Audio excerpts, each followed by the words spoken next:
The Philadelphia Eagles have a chance to end the Cowboys season in Week 12, but it won't be easy. We'll get to that next.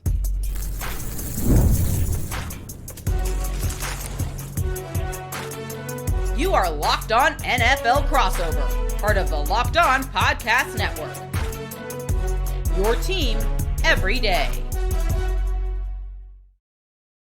Welcome back to this crossover edition of the Locked On Cowboys and Locked On Eagles podcast, part of the Locked On Podcast Network, your team every day. We are now the #1 sports podcast network, and Crossover Thursday is presented by Prize Picks.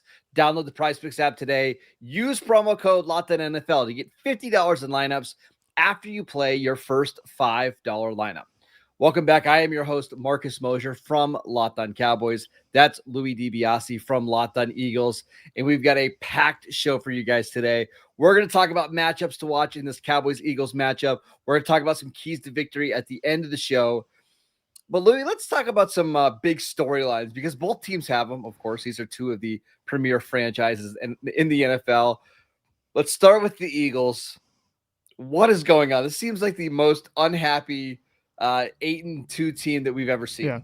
I think that's just how life is in Philadelphia covering this football team, because it was the same for a lot of last season. At one point, they had won 8 or 9 straight games, and all the Jalen Hurts, A.J. Brown drama had spiked up after the Panthers win. The same thing happened in 2023. An inside source said that it was the most miserable 10-1 team of all time. I just think it's a team that has really high expectations, and they strive for pretty much perfection. And if they don't get that, they're kind of miserable. All these guys are from Alabama and Georgia, and it feels like that. So I think definitely there's some reasons to be frustrated, especially on the offensive side of the football. But at 8-2, all of the quality wins they have, there's also a lot to feel good about with this football team, especially on the defensive side of the ball.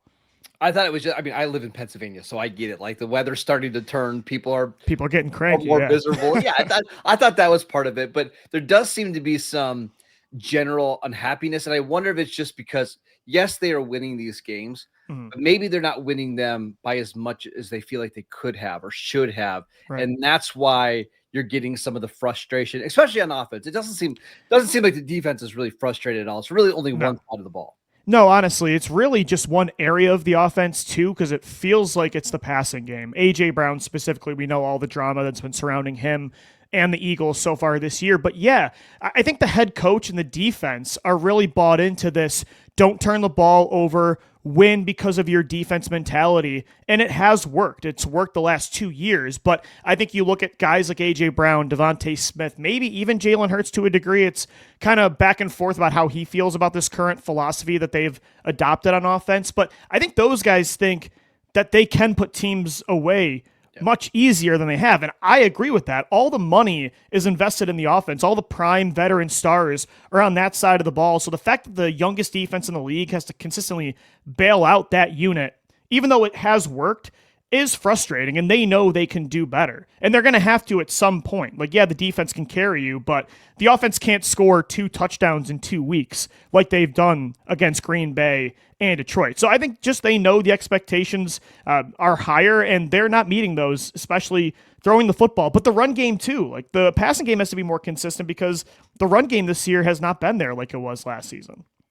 Playing good defense and not turning the ball over. That sounds like the other team that we're used to seeing in Pennsylvania that plays that style of football. It's not the most enjoyable brand, but from a Cowboys perspective, this is for the most part, I think, a lost season. I don't think most Cowboy fans believe they have a chance to make the postseason or anything like that. But there is a subsection of Cowboy fans that feel like that an Eagles collapse is imminent, and if you win this game against Philadelphia in Week 12, you get to 5-1, and at least you give yourself a chance going into Thanksgiving.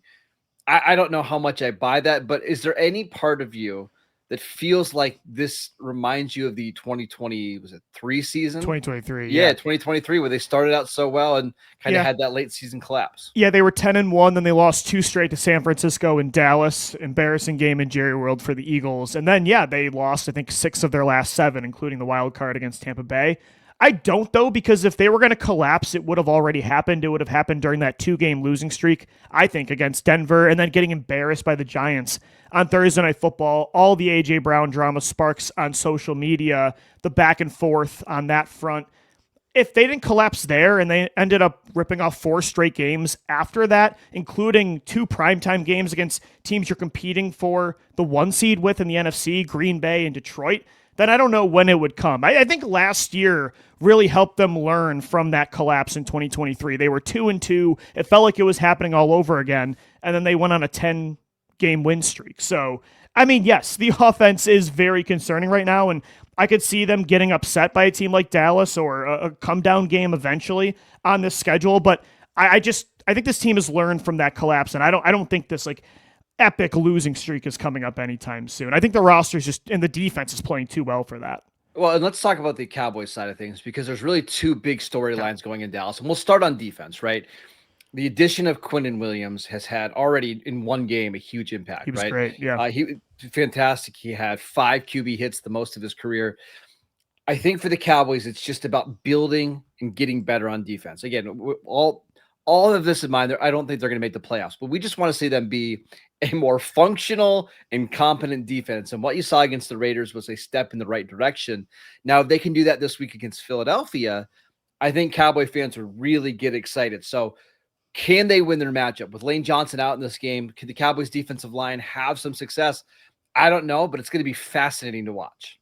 The Cowboys are in a really interesting spot because that was such an aggressive trade by Jerry Jones, and it did look like it panned out, at least for the first game. But yeah, you look at the playoff landscape, it's just unfortunate for the Cowboys' perspective that they're in the NFC instead of the AFC, Marcus, because I think if they beat the Eagles and you're at, 5-5-1, in the other conference, you're dancing still. But the NFC is so stacked right now from top to bottom that, yeah, it does feel like kind of a lost season right now from a standings perspective. But this win would at least give them a chance down the stretch. Yeah, so they're it feels like they're trying still, but mathematically, can they pull it off? Yeah, and we should say, maybe for the Locked On Eagle listeners that don't know, the reason the Cowboys made the Quinnen Williams trade isn't for the 2025 season. It's for 2026 and beyond.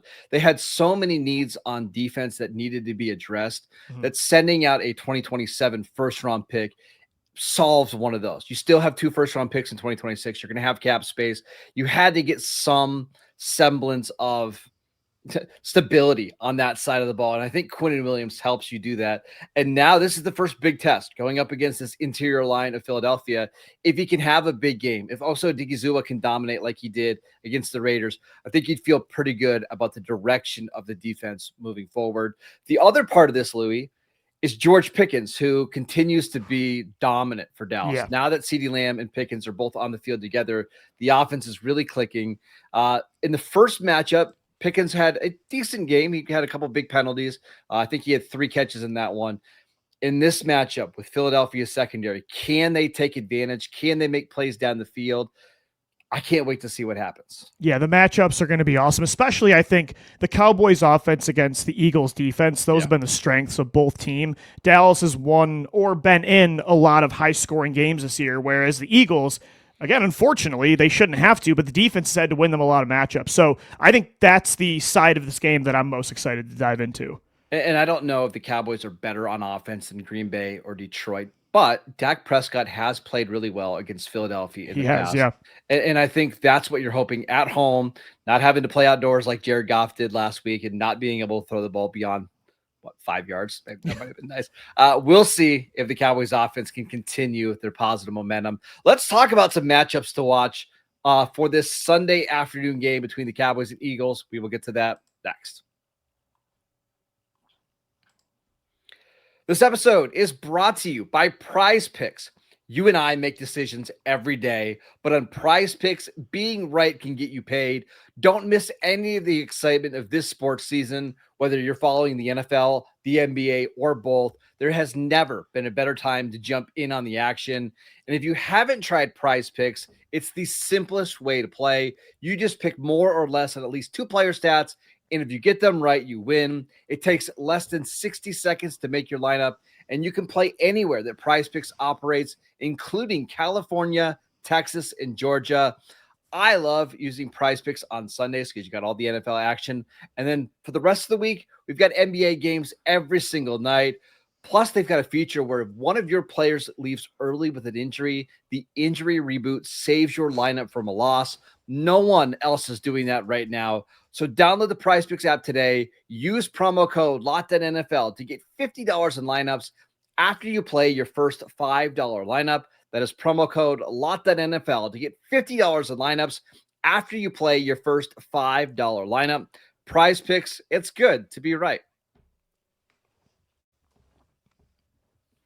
Welcome back to this crossover edition of the Locked On Cowboys and Locked On Eagles podcast. We'd like to thank you for making us the #1 sports podcast network.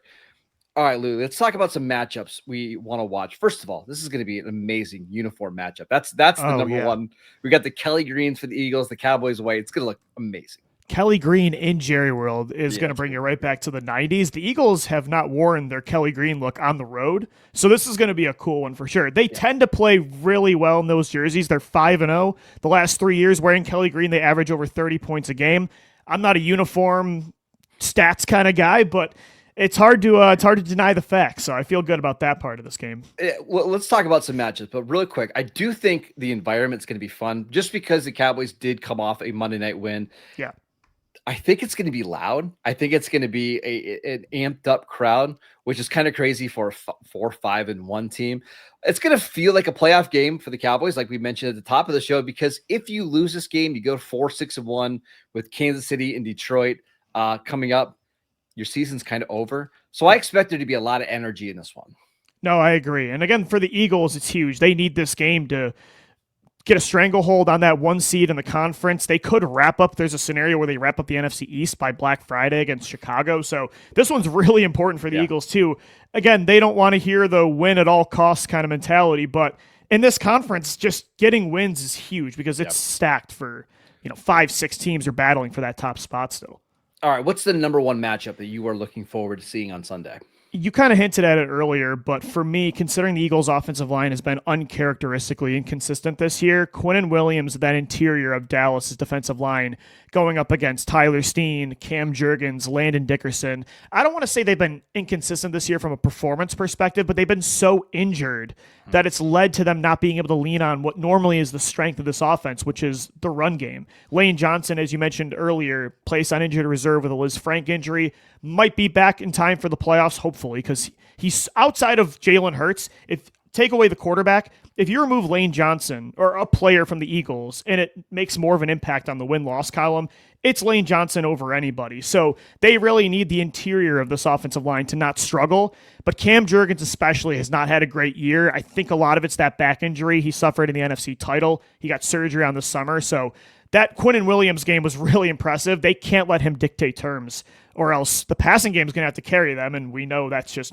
not been a thing they can rely on this year. And one of the things that we saw from Dallas on Monday night is more 3 defensive tackle looks with Osa Odighizuwa, Kenny Clark, and Quinnen Williams all on the field. And they had a ton of success. So I wouldn't be surprised against Jalen Hurts, where you want to try to keep him in the pocket as much as possible. I wouldn't be surprised if that's what the Cowboys do here. I want to go to the other side of the ball. I want to talk about the Cowboys offense against this Philadelphia pass rush, because when the Cowboys played Philadelphia in week 1, they did a great job of protecting Dak Prescott, but Jalen Phillips is on this team now. Nolan Smith is completely healthy. Jalen Carter did not play in that game. He was ejected before week 1, or before the first play of the game. Can the Cowboys hold up against this Eagles pass rush? They're completely healthy on the offensive line right now. They're coming off a good game against the Raiders. If the Cowboys can protect Dak, I do think there's going to be guys open. Yeah. Easier said than done. The Eagles finally can win with a 4-man pass rush this year. In that first Cowboys game, that was not the case without Jalen Carter. Before the trade deadline, adding Jalen Phillips, that really wasn't the case. Jalen Phillips has been just the completely game changer on this side of the ball. I mentioned it's very similar in 2017 when they traded for Jay Ajayi. Like, it was that final piece to complete the roster. It was the one hole they had to fill before the playoff run. Jalen Phillips in 2 games with the Eagles has 12 pressures, had a big sack against the Lions. He allows Jalix Hunt now to play more of that third role, which fits him better in the edge rotation. Nolan Smith, like you mentioned, is back. And then their interior defensive tackles have been so good the last 2 weeks. Moro Ijoma, of course, Jalen Carter, and even Jordan Davis. Those three have really been wrecking ball games. So that's a big time game changer for this defense that early on had to rely on the blitz a lot to get to the quarterback. Now they can drop back 7, and it makes things a lot easier and allows Vic Fangio, I think, to be more creative with coverage against Dallas. Like you said earlier, normally Dak Prescott, he has success against this Eagles team on defense. Mm-hmm. I want to talk about the receivers for Dak. CeeDee Lamb, the last time these two teams played, 7 catches for 110 yards in one of the worst games I've ever seen him play. Now, that's kind of just the standard that CeeDee has. He had about 4 drops, I think 3 officially, one of which, potentially could have won them the game late. Probably would have, yeah. Yeah, probably would have. I'm curious to see what Philadelphia does to match up against these receivers. Do they put Quinyon Mitchell on George Pickens and then use Adoree Jackson and some safety help to try to slow CeeDee down? How do you anticipate Vic Fangio trying to match up with these receivers? So this year, unlike last year, they've had Quinyon Mitchell traveling with certain receivers, but a lot of the time it's been against an offense that really has like one alpha receiver, right? Not a star, a wide receiver 2 or a tight end. He's played last year because they had Darius Slay and Cooper DeJean. He only played on the left side. This year, he's been playing all over the field. But against Dallas, now they have, and they did in the first game, but especially now with how Pickens has been playing, they have 2 legit star receivers. So do you have Quinyon shadow Pickens? Do you have him shadow CeeDee Lamb? I'm not so sure. I think they might just have Mitchell, DeJean, and Jackson playing on one side, and they really rely on that the rest of the way. That's kind of what they did against the Detroit Lions, who also have a lot of weapons like St. Brown and Jameson Williams. So I don't know. I mean, I personally like the idea of having Mitchell just take on CeeDee Lamb, but CeeDee plays inside and out. They have Cooper DeJean in there. So I don't know if they'll have someone specifically on a receiver. I think it's going to be each guy has one side, and it's also been because they can rely on Adoree Jackson more. He's had a really strong back-to-back performances against Green Bay and Detroit since they traded for 2 cornerbacks before the deadline. So I think they have more flexibility now where Quinyon doesn't have to move all over the formation. I want to go to the Eagles receivers really quickly because I know the stats aren't always there, but we know how dangerous those 2 guys can be. Yeah. And the Cowboys secondary just looks completely different than it did in week 1, where you had Trayvon Diggs, Kyer Elam. Elam was essentially a healthy scratch last week. He was active, did not play a snap. Kalen Carson, who was not eligible to play in week 1, he was a starting cornerback. Savon Ravel, his first game since tearing his ACL back in last September at ECU, played a significant amount of snaps. I don't know how the Cowboys are going to plan on matching up with these receivers, but it's fascinating how different their secondary looks now compared to what we saw in week 1. For me, I specifically pointed to DeVonta Smith in this matchup. They could not remove him from the game plan like they did against the Lions. And I get it. They needed to make A.J. Brown happy. They needed to get him more involved, which I agreed with. They needed to find better ways to scheme him open, but they force-fed him. I think they took it too far where there were times he wasn't even open. He wasn't creating any sort of separation unless he was pushing off, and yet he still got 11 targets in that game. DeVonta Smith has been having an all-pro season. For him to barely get any targets in the second, third, and fourth quarter is just inexcusable. So for me, they have to find that balance. And A.J. Brown right now, I'm not sure if he's healthy. I mean, I was watching the tape back against the Lions. That hamstring injury that he's been dealing with all year, and he had to have his knee drained a couple times during the playoff run last year. You can see it. Like, I don't want to say the effort wasn't there at times, although it looked like that. I think it's more of the injury, but DeVonta Smith, I think, has to carry you in the passing game. They cannot go away from him in this matchup. Well, and that was going to be my question because A.J. Brown, it can still be effective because he's so physically imposing. Right. But you watch like 2023, A.J. Brown, it just doesn't look like the same athlete. It shouldn't be surprising because you mentioned his knee getting drained. He had some issues back when he was at Tennessee. You just wonder, like, would Philadelphia be better changing this offense to be more DeVonta Smith oriented? I think so. Well, I mean, I think a good example of this is like last year with Seattle when they had Jackson Smith and Jigba and DK Metcalf. Metcalf was the number 1 receiver to start the year.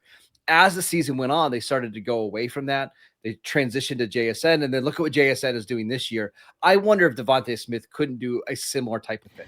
I think he absolutely could. I think he's been showing that this year in a very run-heavy offense that has another alpha dog at receiver, a tight end that's having a career year. Dallas Goedert has 7 touchdowns already this season.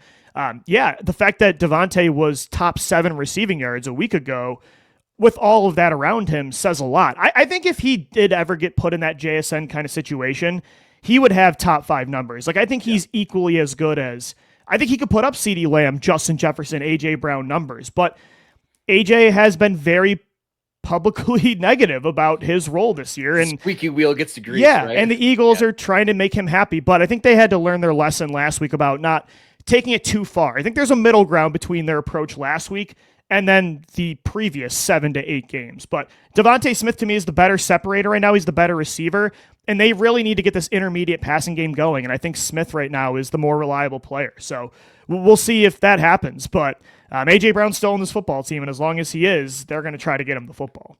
All right, let's talk about some keys to victory for both the Eagles and the Cowboys going into this NFC East matchup. We will get to that next. This episode is brought to you by FanDuel. The NBA is back, and there's not a better place to get in on the action than FanDuel, the official sports betting partner of the NBA. Even if you miss the start of the game, or if you just want to ride the hot hand, FanDuel has live bets on everything from who will score the next basket to fourth quarter comebacks. Plus, you can even combine your live bets into a same-game parlay for a shot at a bigger payout. It keeps every game exciting, especially when your team is making that late game push. I love that we have basketball and football all going on at the same time. We've got football on the weekends, and then you can turn your attention to the basketball games all week long. It makes for an incredible sports season.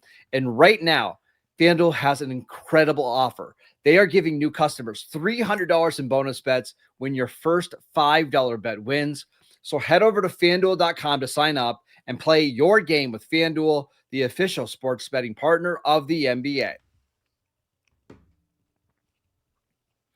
Welcome back to this crossover edition of the Locked On Cowboys and Locked On Eagles podcast.